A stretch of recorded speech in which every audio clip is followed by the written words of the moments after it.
The title of today's Dharma talk is Receive Your Own Productions. Is that what I said I was going to talk about? Receive. You know how to do that. We all receive stuff all the time. Your own. In other words, whatever you're producing by way of thoughts, ideas, considerations, judgments, everything you're shoving out on the world, on others. Someone walks in the room, you immediately come to some kind of a judgment of them. You don't even think about it. You immediately think this kind of person or that kind of person, or I like him or I don't like him, or who the hell are they? Of course, you would never do that. So how do you do that? How do you receive that?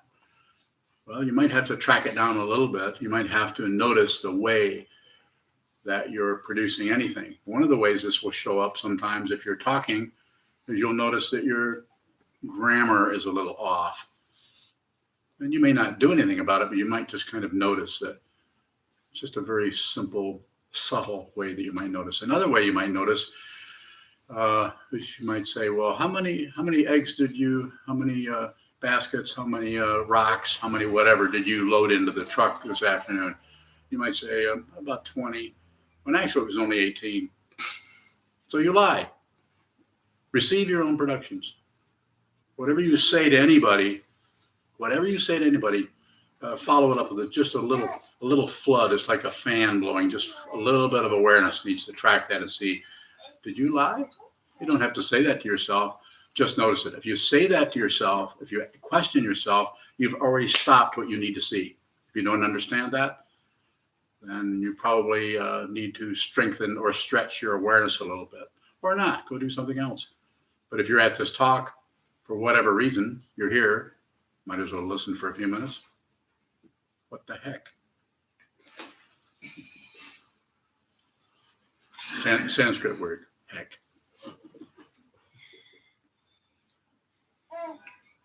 So this is the idea. This is a very deep, subtle, and specific way of being responsibility for what you're producing. Responsibility does not mean blame. It means the ability to what? Respond. Whatever shows up, respond. Respond with your awareness. Just receive. Just receive. Whatever is coming your way, receive it. Don't fight with it. Don't argue with it. Don't agree with it. Agreeing with it is actually shutting it out, because what you're doing is you're agreeing with your idea of what's coming towards you, your prejudice, rather than actually seeing what's there. If you actually see what's there, you will not name it. You will not know what it is. This doesn't mean that if it's a forest fire, you won't immediately name it. That's a little different. That's actually looking at the dependent origination, which actually occurs as any given event. All the multiplicity with which anything arises, all the impersonality and the personality with which things arise. The attributions we make towards things, well, this must be this must be that. Don't sort anything. Just receive whatever's coming.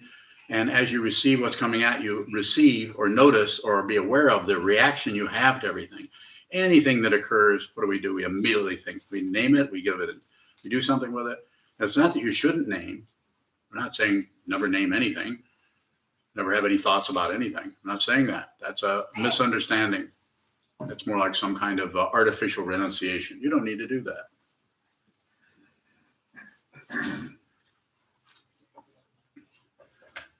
So as you're receiving what's coming, as an event, someone coming in the room, the mail person delivers some mail or knocks on the door, or the phone rings and you begin to talk to a friend or relative about this, that, or how many eggs you loaded into the truck.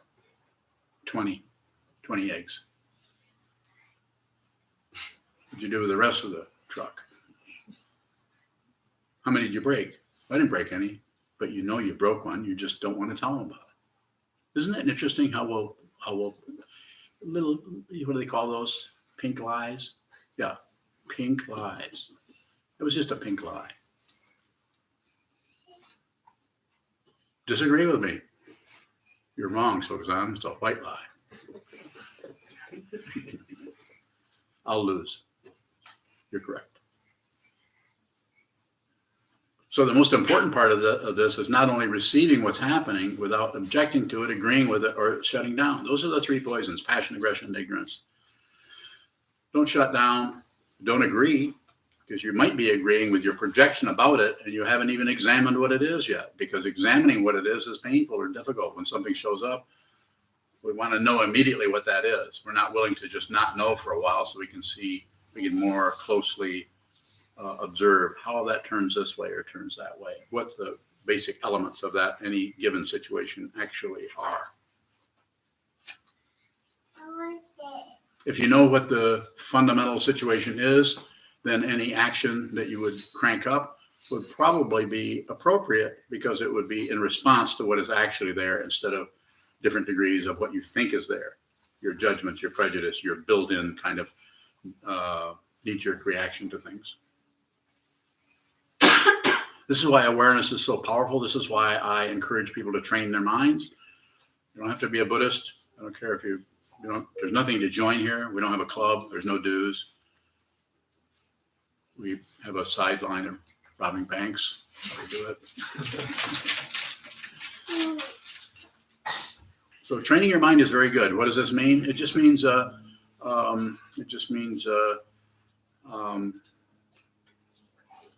less is better.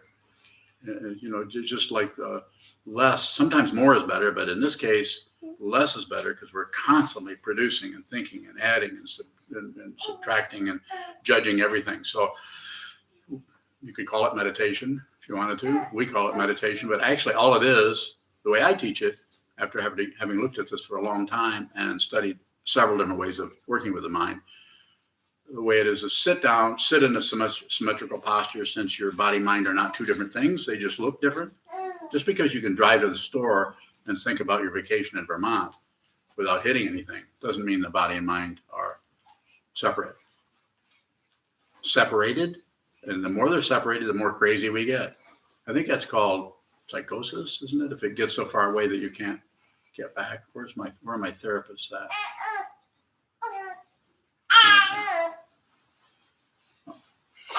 Everybody's a therapist. So in order to train the mind, all we're really doing is sit down, hold still, sit in a symmetrical posture like this, with your hands like this, or like this, and observe, look at the wall, look at something. So the eyes are open, but there's not much happening. It could be a trunk of a tree. It could be a door. It could be a chest of drawers. Just observe.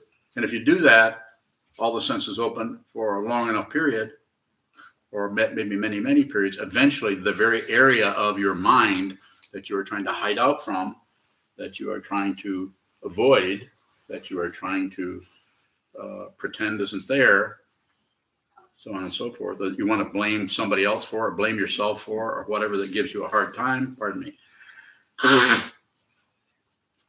that will begin to show up, and you'll be able to work with that in a more intelligent way. You'll be able to work with that negativity, whatever it may be, in a way that is not just stuffing it, doing away with it, pushing it aside. Whatever it is, you don't want to push anything aside too much. A little bit, but then again, it's not so much about not doing that. It's more about the awareness around that, because just like, even though you see that you're starting to do something, like for instance, the little pink lie, you might not want to stop that right away. Don't correct. Don't get better. Getting better is a relative situation. If you get better, what does that cause? You're going to get worse. It's circular. Anytime you improve anything based on relative truth meaning up, down, back and forth, night and day, life and death, hot and cold, all the relativities, they belong to each other. Hot is the property of cold. It owns it. Just reflect on that. Kind of a dumb metaphor, but you could think about it. There's a lot of space in that for you to contemplate. Is that a hat? I don't know what you call that. It's an accessory. Accessory. Okay. I have a few of those. Sir. I'm wondering if it makes any difference if what we project onto the world is then validated by what is apparently arising. Say more. Just flesh it out a little bit more. I'm just thinking about it's maybe easier to see when I project onto something and it's not the case. I see like, oh, I made that up. It's harder to see that when I project onto something and then it lives up to my expectation, that it still might not be as valid as I think it is. Don't go to validity. Just awareness. If you go to validity, you actually abandon the awareness that includes. You actually abandon the path to compassion. If true compassion is not a nice, cozy feeling about other people. If you think it is, you can do that, but it's more about trying to be somebody who's compassionate. That's a misunderstanding. If you're actually compassionate, you won't know it. There won't be anybody left to do that because you're no longer separate from the very situation you were looking at. So just receive that. The willingness to be incorrect or correct, none of your business. Go ahead. When you say it might be best not to immediately correct when you notice that you're making up a story, could you say why it's better to maybe leave that alone? Good one. So if you're already responding to it. So you're already responsible for the slight deviation that you're doing away from what actually occurred, whatever it may be, or whatever situation you're looking at. And just watch the mechanics of that. Watch how you did that. The longer you look at that, since nothing lasts, everything is constantly changing. Anything that has any kind of existent or separate quality to it is changing into something else, slowly or speedily. And just watch that, and if you look at it, you'll notice that there's more happening behind that. But if you change it too quickly, then we're starting to build up a strong ego that is a good guy, that never lies. I never lie. I'm always good. I'm always kind. How about you?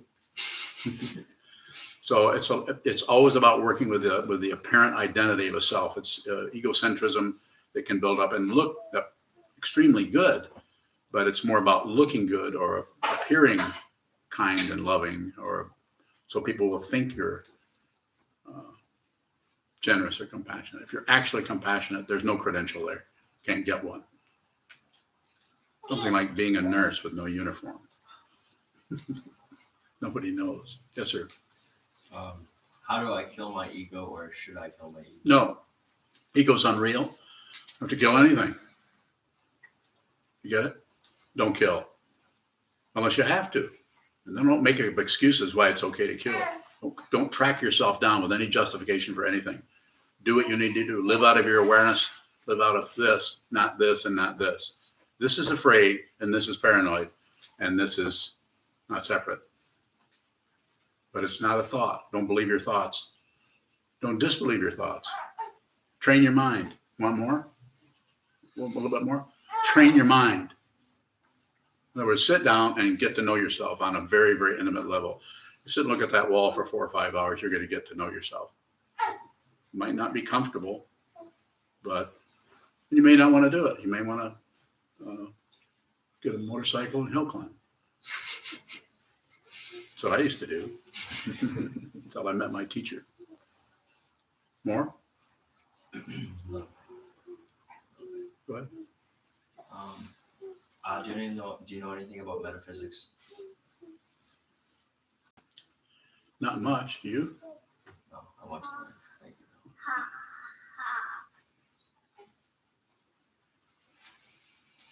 you. Any other questions? Or should I keep rambling along? Joseph. What is compassion? So the way it is used is giving consideration and concern to others and supporting others and being kind and loving and helping people in the relative sense.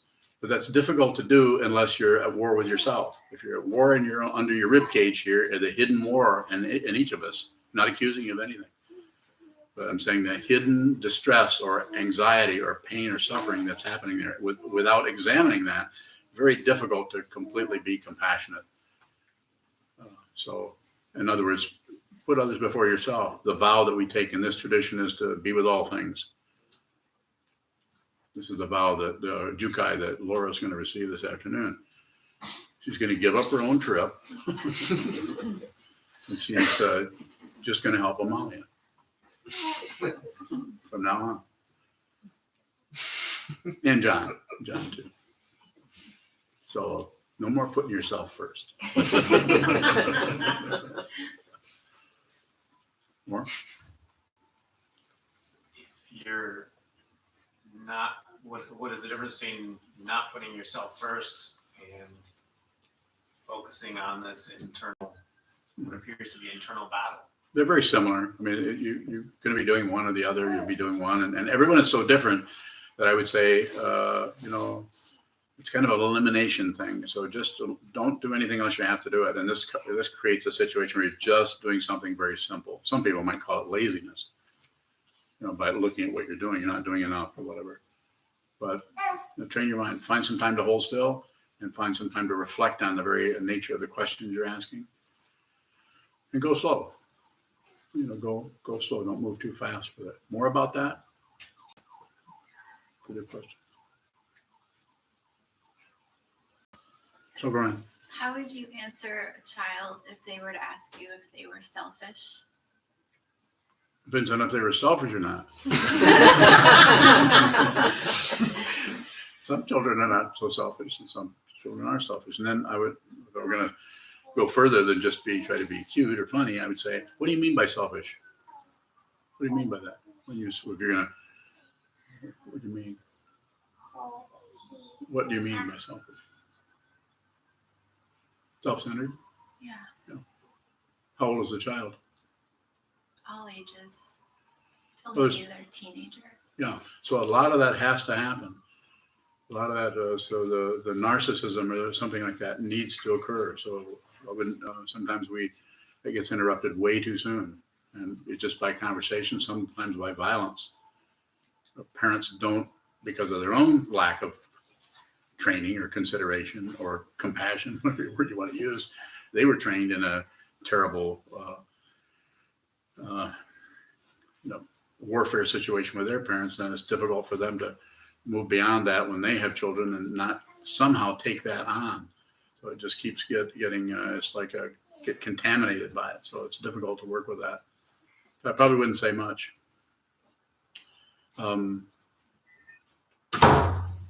Just as a response to it, I would say less is better.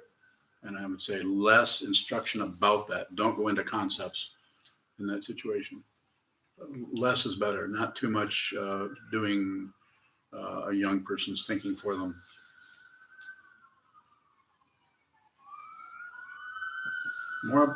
We could talk more about that specifically if you want to. It would be so specific. It would be so situational with every situation. Did I just say that? It would be so situational with every instance. That's better. So how to set up any standards for that, this is what a standard does. It makes you feel supported. But if you cling to it or attach to it, then you miss the variable things that change behind it. That's what the problem with our laws and everything. They're just, he did this, she did this, they did this, so this happens. It's extremely ignorant and even childish. Full-grown people acting like children instead of taking care of everyone. It's such a misunderstanding that if you begin to see it, it's just strange. It's so confusing. Pardon me, I have an itchy nose. What did you drop? Drop your. Did I wake you up? Further questions? Keon. What does an adult produce? So I use the word, so not much. If someone's actually mature and is living in this world as someone who understands what this is, they don't have to be enlightened. They don't have to be the Buddha necessarily in some kind of a manifestation. But just a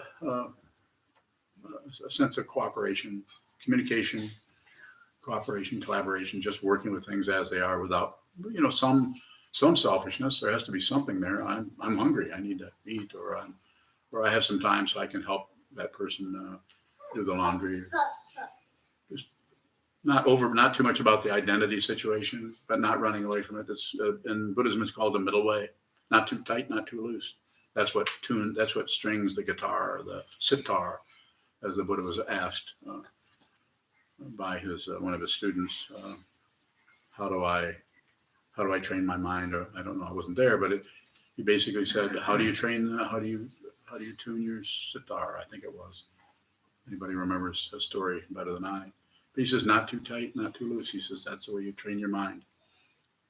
Sit down, hold still, just watch what moves. Don't add a bunch of controls to it, as is sometimes done in some traditions. And don't run the other way and make it too loose where you're out in the park, laying back, watching the swans go and calling that meditation. It's not meditation, it's entertainment. Meditation has been said way before I got here, it's voluntary dissatisfaction. You're volunteering to sit down and not feel good so that you can begin to be true to what this is, rather than believe in this or run away from this. These two here is what most of the world is doing on some level. Even the ones who seem to be in control, the heads of whatever they are. Choo-choo. What does production look like when it's not generated by ignorance? There won't be much. There'll be no producer. That's the basic problem with the world, with the way it looks here. Not the truth, but the way it looks here is that the production is happening out of ignorance and out of greed and out of fear and passion, aggression, ignorance, rather than out of understanding, of deep understanding of what this is. This is not separate. If you see your neighbor's house burned down, that's your house. If you see someone 3 blocks away, or you're reading the newspaper who's dying, that's your death. You're not separate from that death. It may be some separation, but it's not much. Everything's coming to an end. All compounded things will vanish. More about that, or ask me the same question again, and I'll tell you the part I forgot. What does production look like when it's not coming out of ignorance? So it looks more like a dance. It might not. That's the only metaphor I can think of. It's more that things move, and there's more of a natural, because of the awareness is so strong that the dance has a very tight, esoteric, and closed form to it. So you can practice that, and you can get very good at dancing, at doing the salsa or doing the waltz or whatever it may be, or hip hop for that matter. And you can get very good at that because you repeat it. And but this is very hard to repeat because it's always changing. So it's very hard to dance with the unknown. And that's would be more like you're actually, every time you get up out of bed, it's totally unknown. We have no idea what's going to happen today or anything. So dancing with that. In other words, you can't dance with something that you think is other than you. If it's other than you, the world is other than you. And it's actually not. If anything, if you deal with the separation in an intelligent way, then, and I use that word pretty loosely, you would see it's something that you want to cooperate. We want to cooperate. You could say get along, use the conventional phrase, get along. Sometimes it's difficult when somebody coming at you is all about wanting to fight with you or something. It's hard not to run away or fight back or disagree, especially if their rhetoric or their talk about it makes so much sense. Like if they're smarter than you, which I doubt there's many people smarter than you. But if there was somebody smarter than you that you thought had more understanding about what was happening, it's very difficult to cave without adding some kind of I can't win feeling. It's difficult to see that you could just give an inch. It's called cooperation. We collaborate, yeah. How do we cooperate with someone who's coming at us with aggression? So it's very situational. First, if you've not dealt with your own aggression, if you've been hiding out from your own aggression and just pretending that's not there and I feel great and it's a beautiful day and all that, kind of a Pollyanna kind of approach. It's not that that's not good. We should be uplifted and have a good, enjoyable time. The weather's nice and all that. But if you keep stuffing that area, then when you meet someone who's they want to get rid of their aggression, and what better way than to get rid of your aggression, relatively speaking, than to throw it on somebody else or blame someone or attack someone or You got these feelings, you don't just go after that person. And that somehow, on some level, relieves that. You would blame and want to punish them or whatever might happen. And so the idea is make friends with yourself so you're very, very aware. You don't have to get rid of your own aggression. Just be aware of it. Just be aware. And just the awareness alone will, depending on your karma, the causes and conditions that brought you into this world in the first place, including your mom and dad and all the other things that came about, then because you're connected with the causes and conditions, you're no longer ignoring all the things that are in motion. You're watching what moves. Then that may settle down, it may not. Interesting thing about that, if you're really connecting with that completely, fundamentally, truly, and without any apologies, truly, then you won't care whether the aggression goes away or not, because you recognize it just as energy. It no longer has a personality. No longer has. You might still feel it, but feeling is feeling is feeling is feeling. Energy, energy, energy. It's just compassion. This is how you transmute this into compassion. Then you see the aggression coming. You look at the person. You see the aggression, but you see behind is incredible pain and suffering, and they want to get rid of it. And they have a big knife. And they're about ready to, or criticism or whatever coming after you for something. It's because they're suffering, not because they're terrible, horrible people. People look terrible and horrible, but they're all coming out of. They all want to be happy. Everyone wants to be happy. Even rabbits want to be happy. More about that? So it's why I say less is better. Remove yourself from the crazy world that we live in just for an hour or two a day. Sit down, hold still, and get to know yourself. Make friends with the aggression. So when you get up off the cushion, go out into the world, the aggression that's already in the world, which there's tons of it, tons is an understatement, that it won't trigger your uninspected aggression, and you start to think the aggression you're feeling is out there, and then suddenly your enemy is out there. This is the problem. This is the First World War, Second World War, the Peloponnesian Wars. Anywhere you want to go where there's war, it's because people project their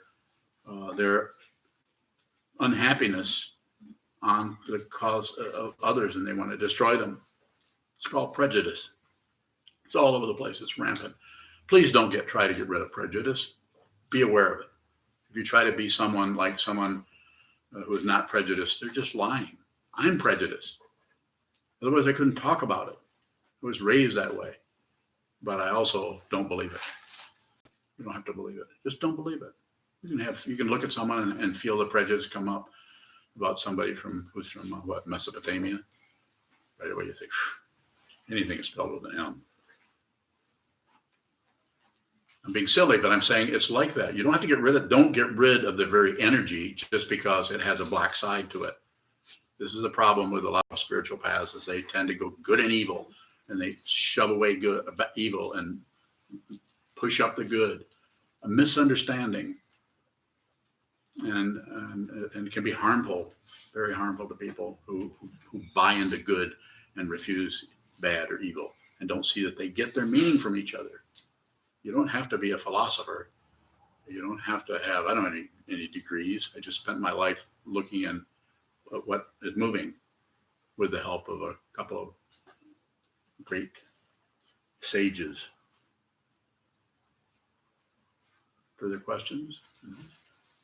A question from online, from Joe in Atlanta. How do we work with our partners who struggle to understand our practice and the changes in our relative selves? So again, less is better. If I'm assuming in some sense that you're talking about your mate, a close relationship or intimate partner, I would say less is better alone. Respect whatever they're doing, respect what they say, put everything on receive. Anytime you can find any of your senses where the mind is taking over and trying to produce, don't convince anybody of anything. No propaganda. Never tell anybody to meditate. You meditate, and I'll tell you. So, and at the same time, I say, don't do anything unless you have to. I have to do this. I don't have a choice. This is choiceless for me. If I had a choice, I'd be in Florida, sitting on, what do they call it? Drinking a water. So if your mate asks you, trying to get to know myself better, we keep it very simple. No religious malarkey. Just do that. And then you have to respect, if you're going to really respect anybody, you have to start by respecting their craziness. We so often want to go in and fix somebody or change them or talk them out of something. You shouldn't think that way. You should do that, and especially if it's our child. It's really difficult not to manipulate them. Don't correct anyone. So you have to respect someone's intelligence. And if you don't respect it, then you can't fundamentally help them. You'd have to be with them. You'd have to almost feel crazy yourself or unintelligent or have a kind of suffering or misunderstanding. It's difficult. Be with them. Be with them. It won't hurt you. You can do that. You can actually sometimes called sympathy, but not exactly. It's not exactly. Sympathy is more like looking down and feeling sorry for someone. I'm not talking about that. I'm talking about whatever emotion they're having, you have it too. Okay, we're not separate. If you think you're separate, you'll fiction. I could be totally wrong. Probably am, yes.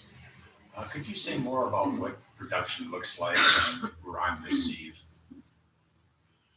It's just, you just watch the phenomena. So something arises and then we produce something about it.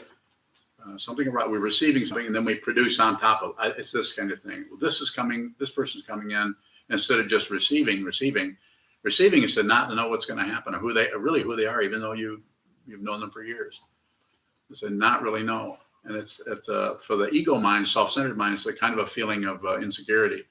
We kind of depend on our relationships to keep that self-centered mind operable, keep it so it's believable. There's more about that if they want to go further. Can we produce I don't know what word to use, successfully while on receive?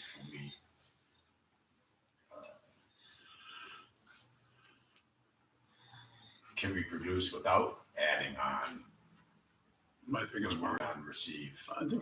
then it's called cooperation.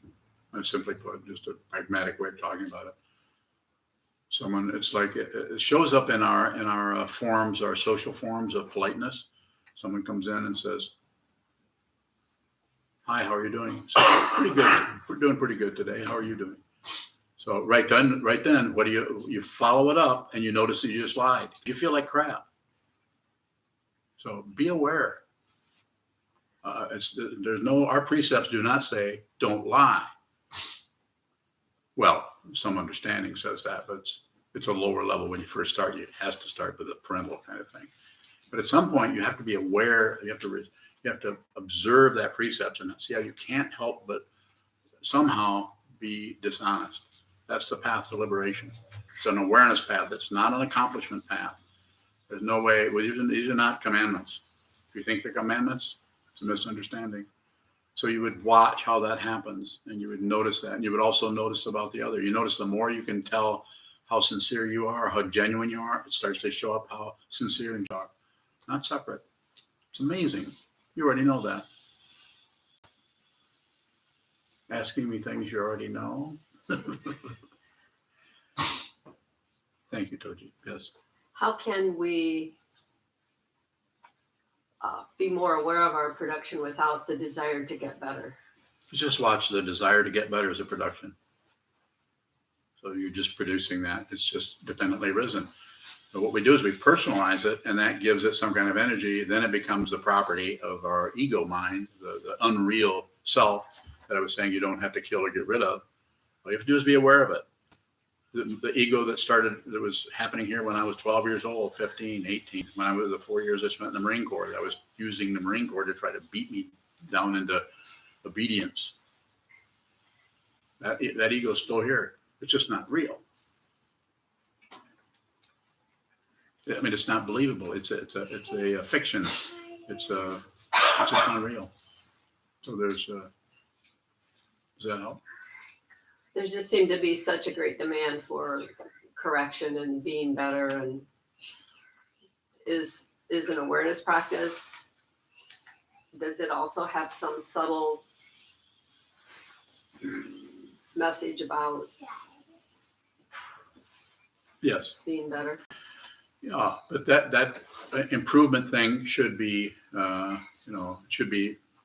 should come later. It's the conceptual construction that needs to come later. Awareness needs to lead, and awareness is leading, then any construction that's to follow or any correction or adjustment will just happen out of dependent origination. You'll actually use dependent origination. This causes that, causes that, causes that, because you're no longer at war.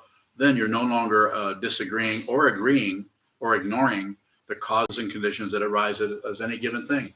This kotsu is made of wood. Someone carved it, and at some point it was in a tree somewhere. I don't think it's plastic, but it was in a tree, and so all the tree had to grow. I mean, if you actually trace this identity, this kotsu or this teaching stick, to where it was from, it's kind of odd. It might have been, this was I think this is maple. This maple syrup. So maybe it came out of a tree that was 50 years old, 100 years old, maybe even older than that. But here, part of this out of there. It's like Michelangelo said about someone asking about the sculpture of David. How did you do that? He says, I just took everything away that wasn't David. So here we have the kotsu. And so, but it's dependently risen. Many countless things came together. Rain. What causes things to grow? What causes things to grow? Rain, minerals, magic. Thank you. So, and there's no way you can see all that. That's all that informational quality. All that you can't actually. There's too much. It's just too much. So the ego mind doesn't like that too much. Who knows, kind of thing. So it clamps down on things and has what we call results, and then it calls it scientific. So, and it's not that there isn't something to that. I'm not saying ignore that kind of thing, but be a little bit suspicious anytime anybody proclaims anything, especially this old man. Don't believe a word I say. I'm not here to convince you of anything. I'm here to present something, and then you're intelligent. If it's helps you, put it to use. If it doesn't, do something else. Find a better meditation teacher, one that will guarantee something. A few more questions have come in online. Yes. Greg from the UK asks, is there a way for ego to fake observe? I mean, is there a way to be aware but still be run by ego? Yeah, just Greg, just the fact that you can answer that or ask that question tells me that your awareness is already looking into the gaps and breaks and interstices and various manifestations of the way the self-centered mind works. So yes, it's just a matter of continuing. Excuse me. And don't conclude. Include everything. If you need to do one of the two clues, need to do something, include. Including is you're always open, you're always open, you're always open, you're always on receive, you're including, you're through all the senses, not just the eyes or the mind, you're including. Nothing is threatened. Who you actually are is not threatened. Who you actually are is not separate from anything. In our fancy way of saying it, we call it Buddha nature, awakened truth. You already are that. We're just all covering it up as human beings. We're just covering it up. So then, this include is like this, opened up, and concluding, even if it's accurate, even if it's actually some kind of conclusion, like you don't need to conclude fire is hot, it's hot. You know what I'm saying? It's hot, it's hot. Water's wet. Simple. But if we conclude about anything, then we stop investigating or looking, or we stop receiving. But this doesn't mean that you can't have that won't go back and forth and conclude. But what happens is the mind wants to get a conclusion that it can rely on, depend on, so it doesn't feel threatened. And it might be better to find out, is there something threatened? Let's look at that. William Murray from Grand Rapids has a question. Yes. He said, in Traverse City, you said that seeing another's aggression is actually our own aggression. Today, you talk about seeing another's aggression. How do we see another's aggression if it is ours? Just keep doing it. It couldn't show up either way. Identity is the main problem. Mistaken identity is the issue here. And it's so difficult because if you see it, it can't be that. It can't be that simple. So I'm saying it can go back and forth. It's very fluid. At times the other person's aggression can show up as the action. I'm not saying the actual person isn't aggressive and coming to you, but since you can't see deeply what's happening with them, you can't have any consideration or can't give them the benefit of the doubt or say, oh, they're suffering. They're really suffering.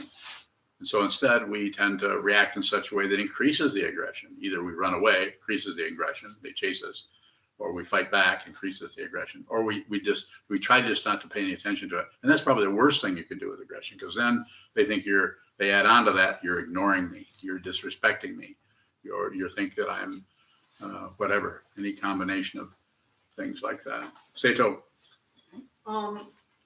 When we're in that situation and we see their aggression as suffering, if that aggression is also ours, is the suffering also ours? Probably. But you don't need to sort anything out. Nothing is the fundamental situation. There's nothing confused. So that's why I say don't fix anything. If we fix something, it's based on our idea, our interpretation, our conclusions about the various ways in which things are wrong or broken or should be fixed. It's just a way of looking at it. It doesn't need to be done.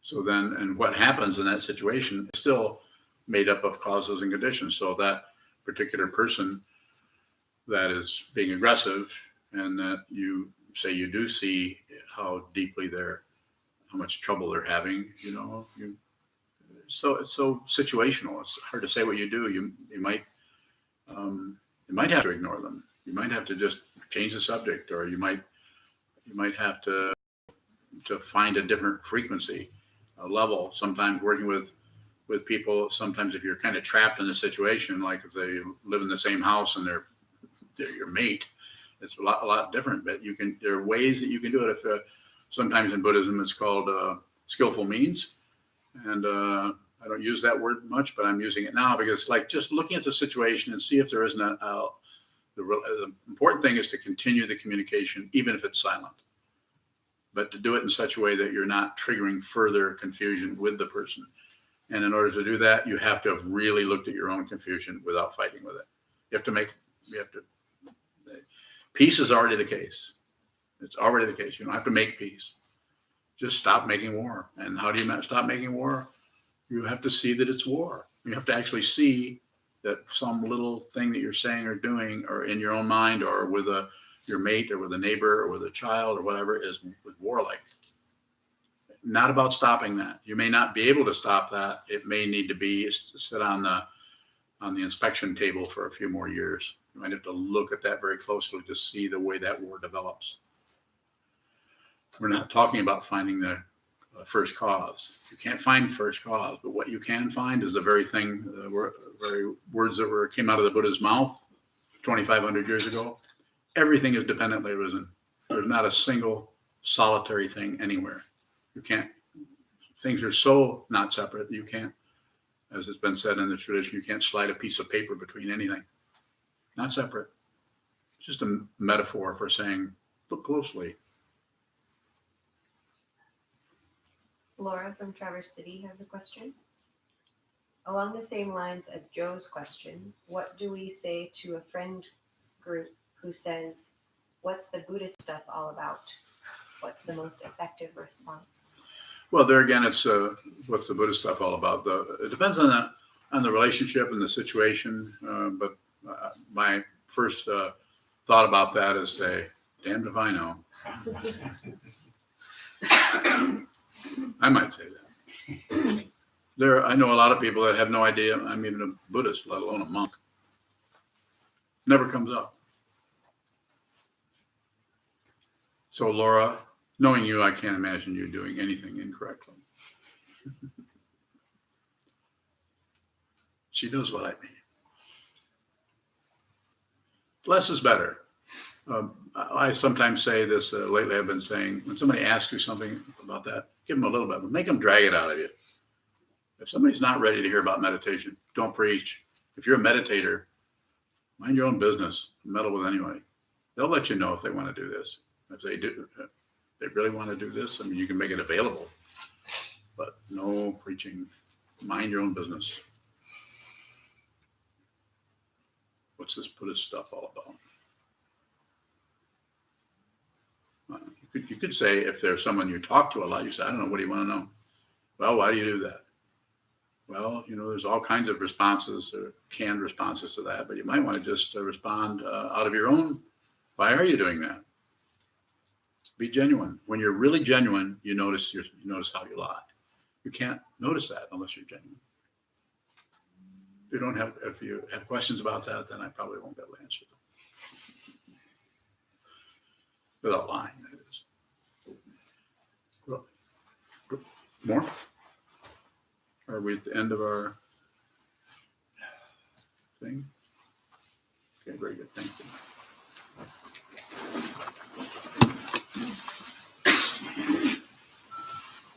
We'll stand and dedicate the merit at the back of our chant books. And I'd like to remind everybody about the donation boxes in the hallway. We appreciate your financial support. Also, again, Florence Jukai will begin at 1. And then this Saturday is our month-end all-day retreat. So please join us if you can. Thank you.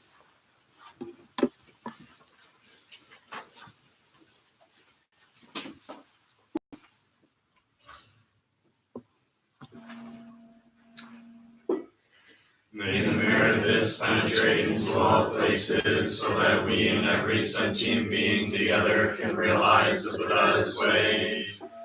Ji-o san chi chi fu, chi son bu sam o ko sam, o ko ho ja hu ro mi.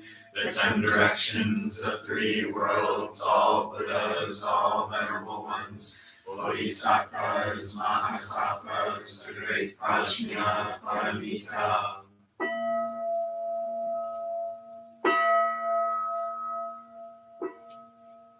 O Buddhas and Bodhisattvas of the 10 directions and the 3 times, please hear us. Please come down out of the light and protect SokukoJi Buddhist Temple Monastery, our Sangha, families, friends, and visitors. Heal everyone who is unhappy, sick, or suffering, and fill them with light.